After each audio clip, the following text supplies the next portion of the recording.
What's going on, Dodgers Nation? D-Mac here, and it's a special day because today I'm joined by ESPN's Buster Olney. Buster is going to be covering the Dodgers-Padres series this weekend on Sunday Night Baseball, a 4:10 Pacific first pitch. You got Mookie Betts mic'd up, the original mic'd up Mookie Betts. I'm looking forward to hearing those show chains, rocking, learning some interesting stuff from Mookie. But Buster, what's going on, my man? Not much. Good to be with you. Yeah, excited for this weekend. I was talking with Carl Ravitch this morning, play-by-play man on Sunday Night Baseball, and I said to him, if we did a Mount Rushmore of mic'd up players, Mookie would be, the George Washington, I think. Yeah, Mookie's the best. You hear the show chants. I love that. But also you learn some cool stuff. Last year, we learned about him hanging out with Chris Brown and Nelly, the self-help books, the David Goggins books he was reading. So you never know what you're going to find out with Mookie Betts. But let's hop right into this series because the first thing I want to touch on is just the magnitude of this series. With the shorter schedule, you're not playing them 19 times. You're playing them 13 times. The Dodgers will have played almost half the games against the Padres in the next 2 weeks. So it's more weight, more significance, and I think this rivalry is one of the great budding rivalries, not just in the division, but I think this is the best rivalry in baseball right now. Would you agree with that, Buster? 100% agree.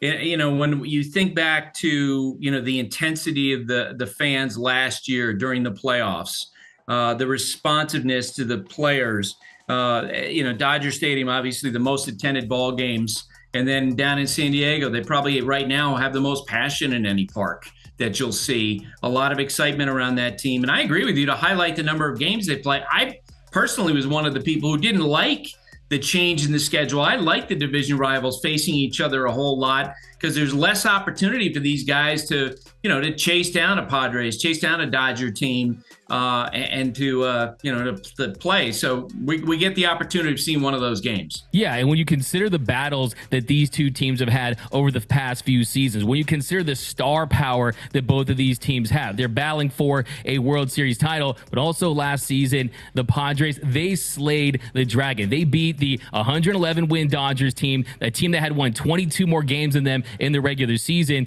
I want to ask you, how big do you think that was for that Padres organization? I mean, just how significant was that series win? Enormous. It was huge. I grew up, as you know, huge fan of the Dodgers, huge fan of the Lakers. And I remember, for years in the NBA, if the question for the Pistons was, could they get back the Lakers? And then the question was, could the Bulls get past the Pistons? There's always that big brother, little brother rivalry that's going on with the little brother needing to learn how to beat the big brother. And the Padres probably even surprised themselves a little bit with how well they played against the Dodgers in the playoffs. So I think that allowed them to take a step forward. They build on that with a really aggressive offseason. They tried to sign Trey Turner. They weren't able to, even though they had the biggest offer on the table. They tried to sign Aaron Judge, and they weren't able to, even though they had the biggest offer on the table. But they do wind up with Xander Bogaerts offering him 75% more than what the Boston Red Sox offered. And now you have this team full of stars. Normally when I covered the Padres, 20 years ago or 30 years ago, the idea that the Padres would have more stars in their lineup, big name stars, was not something you think was even possible. But with the front four guys in the San Diego lineup, it's potentially a formidable team if they play well. Yeah, no, that is a terrifying quartet they have down there in San Diego, and especially when you consider that with the return of Fernando Tatis Jr., they've gone 8-4. They're averaging over 5 runs per game. Before him, averaging a little over 3 runs per game. That offense is going to start to take off. But yeah, look, it is settled. This is officially a rivalry at the moment. There's more fuel on this rivalry. I love the fact you brought up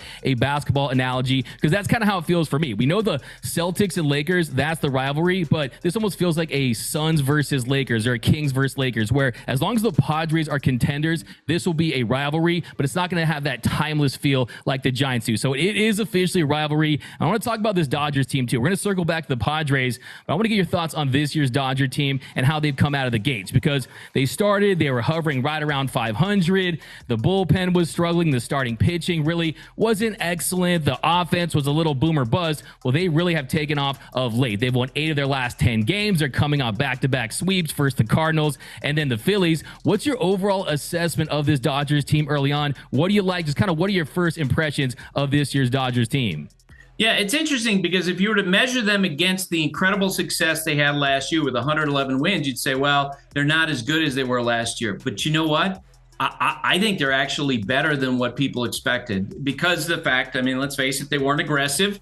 The assumption around the sport is that they're going to use the money they saved this past offseason and they're going to take a big run at Shohei Ohtani. And I think you would be amazed at how many people assume that's where Ohtani's going to play in 2024. But with the pieces that they do have for this year, it feels like they're sort of sorting through it. Outman now establishing himself in the outfield. Jason Hayward, to me, is one of the coolest stories in baseball. This is a guy who essentially was just dumped on the scrap heap by the Cubs with a year left on his contract. Dodgers picking him up for minimum salary. And they were able to be the team that seems to have found the magic for that one issue he's had his whole career in which he has struggled to get to fastballs. Robert Van Scoyoc doing his job. I do think over time their pitching needs to be better. It seems weird to see a Los Angeles Dodgers pitching staff with an ERA right in the middle of the pack, not in the top 2 or 3. But I think that'll get better as the season goes along and as they find more solutions with their staff. Yeah, I love that you bring up Jason Hayward because I think that is one of the themes of this year's team. Because Hayward, like you said, the Cubs, they basically said, we're done with this guy. I remember asking Jason during spring training, why'd you pick the Dodgers? Because everyone said, oh, it's because of Freddie Freeman. He said the Dodgers, they were the first team that called. And I think they wanted to try to really have him rediscover that swing. I think he's refound his swing at the plate. I also think he brings those leadership qualities. He's already emerged as a prominent leader in that Dodgers clubhouse. And then you bring up James Outman. He brings that youth. He's going to be in the mix for the Rookie of the Year award. You also have Miguel Vargas. What I would ask you, though, was that team last year, they won 111 games. Is there anything that you think that this team has that even if they don't win 111 games, that they'll be better equipped to win in the postseason? And this is presumptuous of me, I think, to assume this, but I kind of wonder if getting their butts kicked last year by the Padres was a good reminder. I've seen so many teams through the years who will feed off the anger, the adrenaline of unexpectedly losing a series. Because the Dodgers, having won the World Series in 2020, having all that great regular season success last year, they went in the playoffs feeling really good about themselves, and they probably were shocked to be at home in the third week of October rather than playing for a championship. And so that fuel, I bet you they're riding it into this season. And as they go through this year, and they're going to have to grind it out, let's face it, because it's not as dominant as the team as it was last year. And the Padres are a better regular season team. The Diamondbacks are better. We've seen the Giants play better of late. I think that's going to help them. The best example I can remember of a team doing that, I covered the 1998 Yankees, who set a record with 125 wins, including the postseason. Part of what drove them the whole year was they were knocked out of the first round of the playoffs the year before by Cleveland.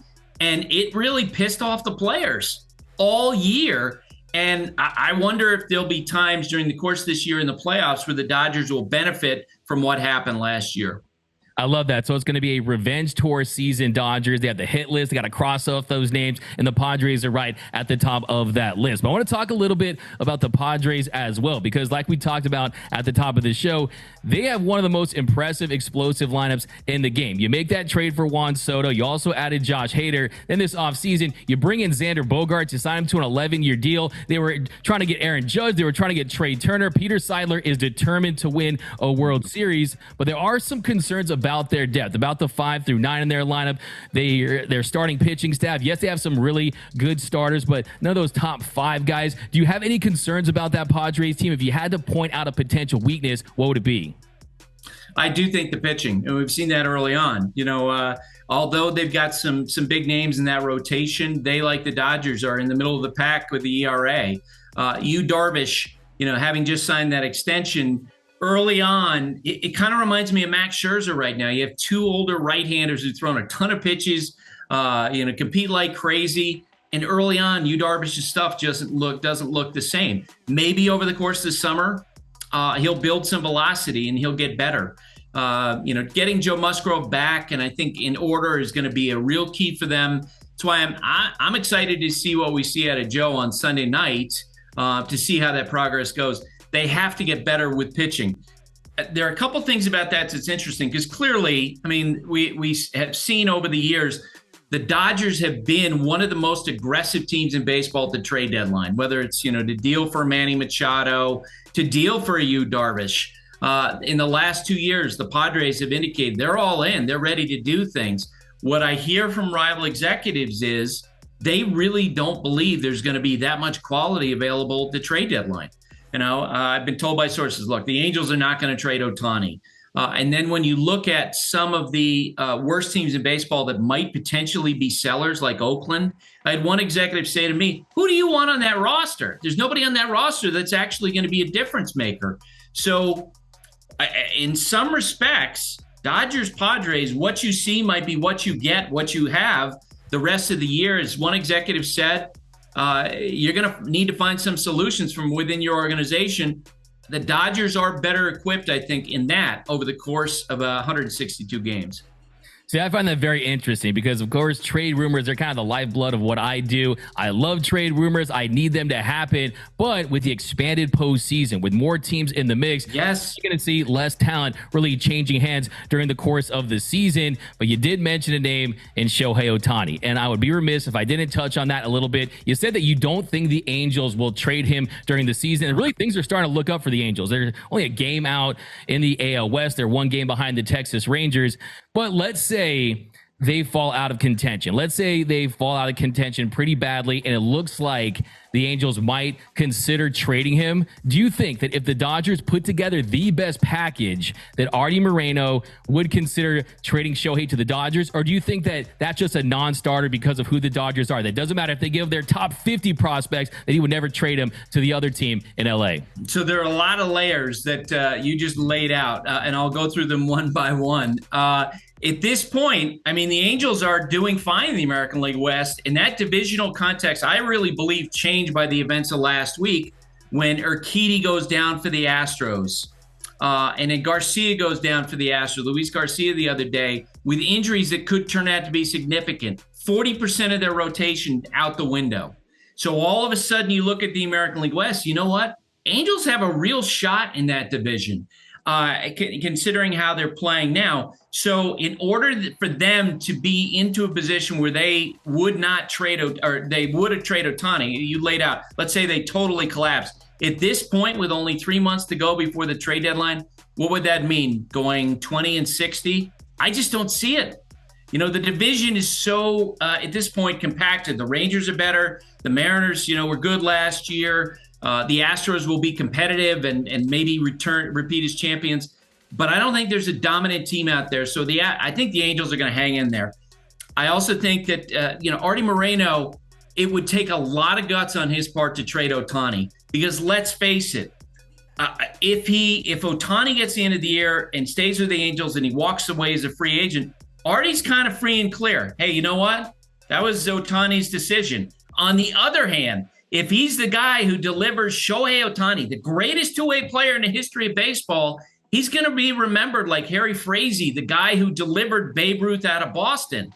That's something I just don't think he's going to be willing to take on. And let's say, just for conversation's sake, the Angels did collapse, and Artie decided he was going to trade him. I agree with your premise. I don't see him delivering Ohtani to the Dodgers. And I mentioned a lot of people already assume that's where Ohtani's going to wind up next year.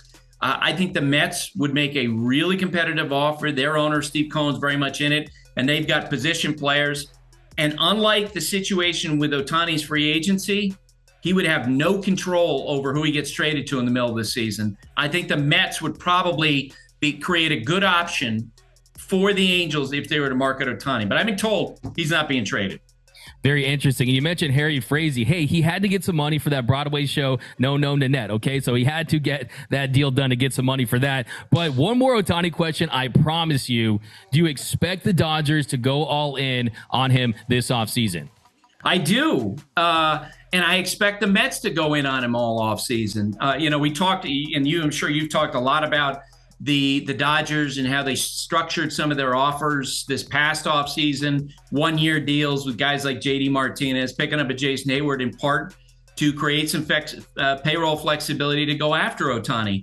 Well, at the same time, the Mets have been doing the same thing with the richest owner in baseball.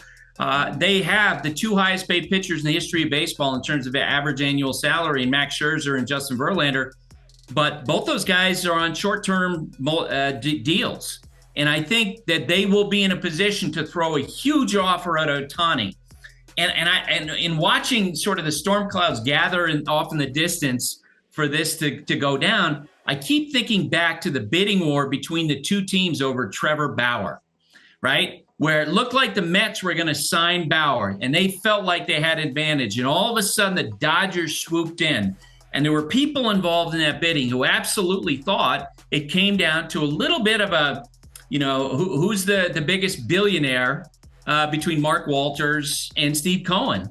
And I think the same thing will happen with Ohtani. The question is, we saw during this most recent offseason, we referenced Judge and Trey Turner turned down bigger offers to go to desired places. Judge wanted to stay with the Yankees. Turner wanted to go to the Phillies.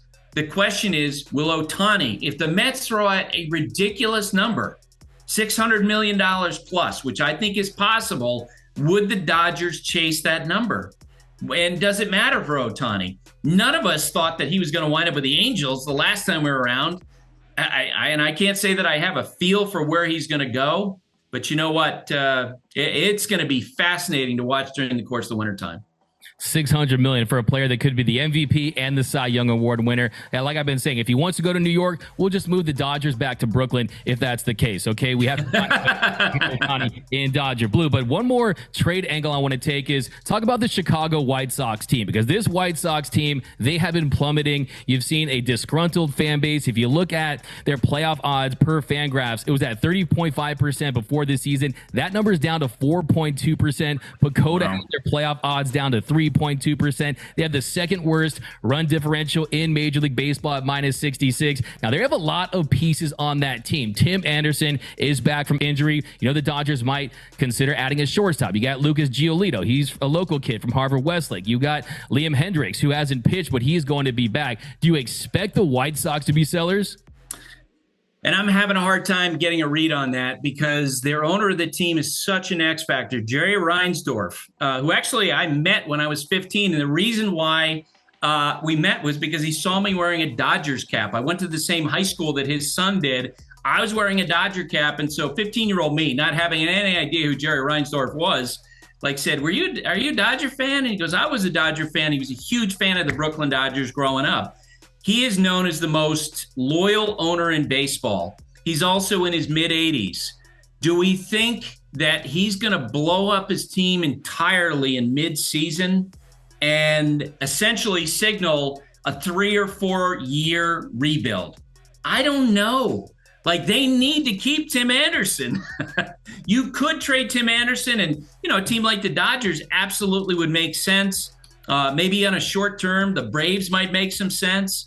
But I don't know if Jerry's actually going to put all these guys out there. And when it comes to Lucas Giolito and when it comes to Lance Lynn, another marketable piece they have, both those guys have to perform better. That's what I'm hearing from other executives. For Giolito, great guy. The amount of time that's gone by since he's been that dominant guy we saw a couple years ago, it's been a while now. Liam Hendriks, I think you're right to point him out, because I think if they did decide to retool for 24, I can't see him doing a total rebuild. Liam Hendriks would be the sort of guy that would have a lot of value in the open market. A team like the Mets, Dodgers needing help in the bullpen, he'd be attractive to both those clubs. Yeah, and Hendricks has a very interesting clause in his contract where he has that $15 million club option that automatically goes into effect if he is traded. Do you think the Dodgers would be better served by having an everyday closer, a go-to defined guy in that role? It's interesting because I know, generally speaking, you know this too, the front office isn't wild about that, right? They've been very comfortable going another way. I was surprised, for example, when they traded for Craig Kimbrell, because I thought, boy, that doesn't really fit what they're doing. And it didn't turn out the way that they wanted to. But I think Liam Hendriks is so good. As long as he's healthy and he's been able to, bounce back, he'll be able to bounce back from the cancer treatments this spring. He's going to be a guy that every contender will want, especially in, we discussed what a thin market it looks like it's going to be.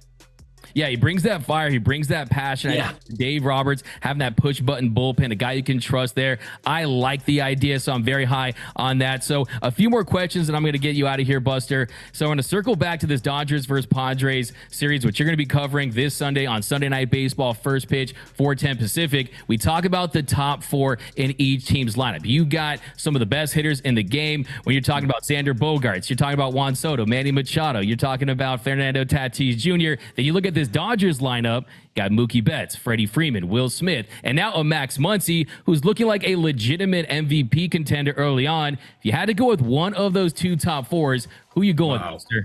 See, that's not fair. That is not a fair question. I'm just oh my gosh. And they're so I mean, Mookie is just how much confidence once he gets on a roll, how much damage he can do. He's so effective. Nobody's better in terms of putting the ball in play than Freddie Freeman with damage, and he's gotten better over time. Max, looks terrible early on, and now he's going nuts, and he's going to contend for the home run crown. Good Lord. I think maybe I'm going to completely be gutless, and I'm going to take as my out the fact that Will Smith can't really be a 162-game-a-year player because he's a catcher, okay? That's me not wanting to choose between the two teams. A few weeks ago, we had the Padres, and I asked Bob Melvin about, what he was going to do with his lineup when Tatis Jr. came back, and he talked about the impact of Tatis that he saw in spring training and watching him lead off and how it seemed to just have this enormous energy impact on the other players. I think we've seen that early on. Besides the fact that guy's a great hitter and he's super fast on the bases, having that extra guy in that front four is really good. If I were to take the Dodgers now, it would be based on the fact that Juan Soto is still sorting through some of his mechanical issues. It's clear he's pulling off the ball. He's opening up in his swing too much. I do think eventually he's going to sort that out. He's such a good hitter. He's a smart guy. But that among the 8 hitters right now, that's probably the most vulnerable spot. Okay, that's fair. It's like picking between a Rolls Royce and a Ferrari, a mansion in Bel Air or Beverly Hills. It's okay. Pick between my kids, Yeah, no, come on. Fair, totally fair. So a few more here. Okay, one thing I want to ask you was, if you look at this Dodgers bullpen, they have been dominant. This Dodgers pitching staff, they've been dominant over the last 7 years, and they've had a perceived advantage. They've had a clear-cut advantage when it comes to utilizing the shift. They've utilized the shift better than any team in Major League Baseball. If you look at their batting average on balls in play, if you look at the soft contact, they've always had the advantage. This season, the tides have turned a little bit in that respect. With these new rules, it doesn't feel like the Dodgers have the cheat code as much. How much has the playing field been leveled with these new rules? I look, and I haven't seen them in person in the way that you probably have so far early this year. So I'm going to reserve judgment on whether or not the rules are something that have had a major impact on them. And I wonder if it's more about the ebb and flow of a season. And there's no more volatile group of performers than the bullpen. And that's just a fact. And this, as someone who follows the Dodgers, a great example of that was a team that won the 2019 World Series, the Washington Nationals. The first half of that season, they literally had the worst bullpen in baseball by ERA. They were terrible. And then they did a little bit of tinkering, and then a couple guys got hot. They added a couple guys, and by the end of the year, they were the team that was dogpiling with Daniel Hudson closing out games. So and also especially knowing the Dodgers and how well they know pitching and how well they know, like the Tampa Bay Rays, how to get the best out of particular relievers. I'm going to give them more time more leeway, I think, to see if the performance comes out of that bullpen. I think they obviously have work to do. It's been a surprisingly poor start. I mentioned you don't see the Dodgers where they are pitching struggles like this, but I think eventually they're going to get there. Yeah, they're always going to figure things out. You're going to put them in Dr. Mark Pryor's pitching lab. They'll definitely turn things around. But I do just believe that to have pitchers that have the ability to miss bats is going to be at a premium more than ever. I do love the fact the Dodgers last 2 weeks, they're just second behind the Pittsburgh Pirates when it comes to stolen bases. So they are taking advantage of the new rules. But last question here, Buster. And if you can pass on this one too, put you on the spot a little bit. Who is winning the NL West? Is it going to be the Dodgers or the Padres? I'm going to stick with my preseason pick, and I'm going to say the Padres. I think the star power and also the extraordinarily motivated nature of their owner, Peter Seidler. When we get to the trade deadline, we talked about how few assets they're going to be available. The Padres farm system has been largely stripped down with the deals they've made in recent years. But it feels like that if this were a poker game, a neighborhood poker game, it's like the Padres are the person who's put, not only the money in, but also the mortgage to the deed to the house, the watch, the car, everything. And so I think when we get to the deadline, whatever value the Padres have reestablished with their young prospects, they're going to put it in the middle of the table. Where on the other hand, at the moment, do I feel like the Dodgers are necessarily going to do that? I don't. I think they're going to feel like, look, if we get into the playoffs, we'll be okay. Where on the other hand, with the Padres right now, it's World Series or bust. And I do think because of that, you'll see some upgrades during the year. Yeah, no, I think that definitely is how it feels. That's the sense I get too. They are all in. If they can make one more move for a starting pitcher down in San Diego, I think they'll do that. As long as they flip the script and they can win the division, as long as the Dodgers beat them in the postseason, I think Dodgers fans will be fine with that. But we thank you so much for joining us. The great Buster Olney here at Dodgers Nation. You can catch Buster. He's covering the Dodgers-Padres series on Sunday Night Baseball. Mookie Betts is going to get mic'd up. You don't want to miss that. But thanks, Buster. I appreciate it. Always love talking with you. All right, take it easy, my man.